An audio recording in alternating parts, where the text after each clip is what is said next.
ऋषिवाय नमस्तुभ्यम भक्तों।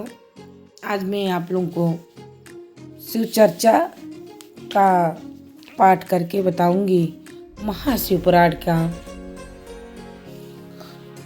भगवान शिव का कैलाश पर्वत पर गमन तथा सृष्टि खंड का उपसंहार। अगर कथा पसंद आए तो कमेंट में हर हर महादेव जरूर लिखें और कथा का ज़्यादा से ज़्यादा श्रवण करें। ब्रह्मा जी कहते हैं, नारद मुनि कुबेर के तपोबल से भगवान शिव का जिस प्रकार पर्वत श्रेष्ठ कैलाश पर शुभागमन हुआ वह प्रसंग सुनो।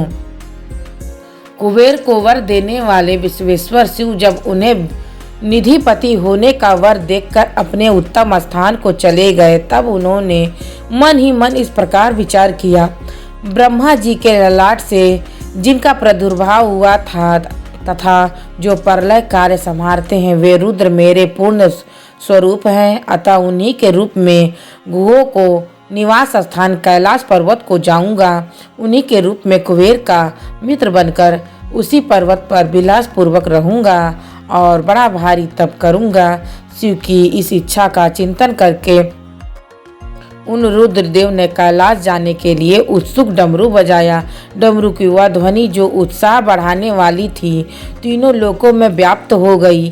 उसका विचित्र एवं गंभीर शब्द आह्वान की गति से युक्त था, अर्थात सुनने वालों को अपने पास आने के लिए प्रेरणा दे रहा था। उस ध्वनि को सुनकर मैं तथा श्री विष्णु अति सभी देवता, ऋषि, मूर्तिमान, आगम निगम और सिद्ध वहां आग पहुँचे। देवता और असुर आदि सब लोग बड़े उत्साह में भरकर वहां आए। भगवान शिव के समस्त पार्षद तथा सर्वलोक वंदित महाभाग गणपाल जहां कहीं भी हो वहां से आ गए। इतना कहकर ब्रह्मा जी ने वहां आए हुए गणपालों का नामोल्लेखन पूर्वक विस्तृत परिचय दिया।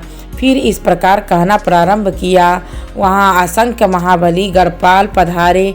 वे सब के सब सहस्त्रों भुजाओं से युक्त थे और मस्तक पर जटा का मुक्त धारण किए हुए थे। सभी चंद्रचूड़, नीलकंठ और त्रिलोचन थे। हार, कुंडल, केयूर तथा मुकुट आदि से अलंकृत थे। वे मेरे श्री विष्णु के तथा इंद्र के समान तेजस्वी जान पड़ते थे।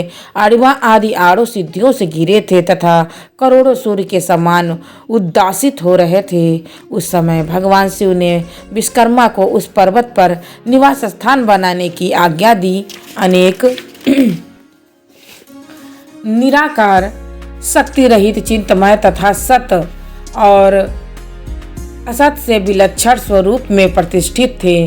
फिर भी वे प्रभु सगुण और शक्तिमान होकर विशिष्ट रूप धारण करके स्थित थी हुए। उनके साथ भगवती उमा विराजमान थी। विप्रों और वे भगवान शिव का दिव्य अलंकृत से सुशोभित हो रहे थे।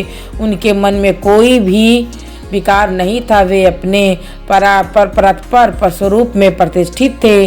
मुनि श्रेष्ठ, उनके बाएं अंग में भगवान विष्णु, दाएं अंग में ब्रह्मा और मध्य अंग में हृदय से रुद्रदेव प्रकट हुए। मैं ब्रह्मा सृष्टि करता हुआ भगवान विष्णु जगत पालन करने लगे और रुद्र रूप संहार कार्य संहारा। इस प्रकार भगवान सदाशिव स्वयं तीन रूप धारण करके स्थित हुए। उन्हीं की आराधना करके मुँह लोक पितामह ब्रह्मा ने देवता, असुर, मनुष्य आदि संपूर्ण जीवों की सृष्टि की। दक्ष आदि प्रजापतियों और देव शिरोमणियों की सृष्टि करके मैं प्रसन्न हुआ तथा अपने को अपने अधिक ऊंचा मानने लगा। मुने जब मरीचि, अत्रि, पुला, पुलस्त्य, अंगिरा, कृतु, वशिष्ठ, नारद, दक्ष के भृगु इस महान प्रभावशाली मानस पुत्रों को मैंने उत्पन्न किया, तब मेरे हृदय से अत्यंत मनोहर रूप वाली एक सुंदरी नारी उत्पन्न हुई, जिसका नाम संध्या था।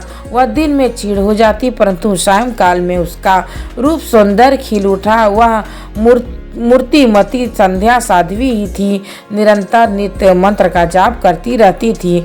सुंदर भौहों वाली वह नारी सौंदर्य की चरम सीमा को पहुंची हुई थी। मुनियों को भी मन को मोह लेती। इस प्रकार मेरे मन में एक मनोहर पुरुष भी प्रकट हुआ, जो अत्यंत अद्भुत था। उनके शरीर मध्य भाग कटी प्रदेश पतला था।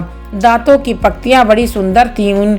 उसके अंगों के मतवाले हाथी की दांत सी गंध सी प्रकट होती थी। नेत्र प्रफुल्ल कमल के समान शोभा पाते थे। अंगों में केसर तथा जिसकी सुगंध नासिका को तृप्त कर रही थी। उस पुरुष को देखकर दक्ष आदि मेरे सभी पुत्र अत्यंत उत्सुक हो उठे।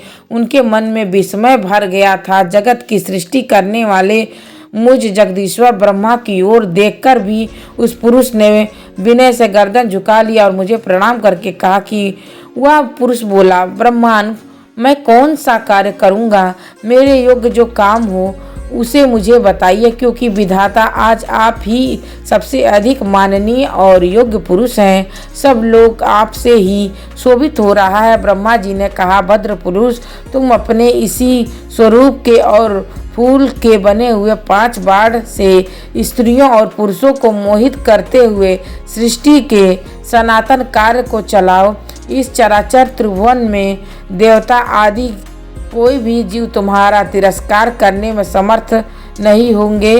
तुम छिपे रूप में प्राणियों की हृदय में प्रवेश करके सदा स्वयं उनके सुखों का हेतु बनकर सृष्टि का सनातन कार्य चालू रखो। समस्त प्राणियों का जो मन है वह तुम्हारे पुष्पमय प्राण का सदा अनायास ही अद्भुत लक्ष्य बन जाएगा और तुम निरंतर उन्हें मदमत्त किए रहोगे। यह मैंने तुम्हारा कर्म बताया है जो सृष्टि का प्रवर्तक होगा और तुम्हारे ठीक ठीक नाम क्या होंगे, इस बातों को मेरे ये पुत्र बताएंगे। सूरश्रेष्ठ ऐसा कहकर अपने पुत्रों के लिए अपने कमलमय आसन पर चुपचाप मुख की ओर दृष्टिपात करके मैं क्षण भर के लिए बैठ गया और कथा को मैं यहीं विराम देती हूँ। आगे की कथा अगले वीडियो में। तब तक के लिए श्री शिवाय नमस्तुभ्यम।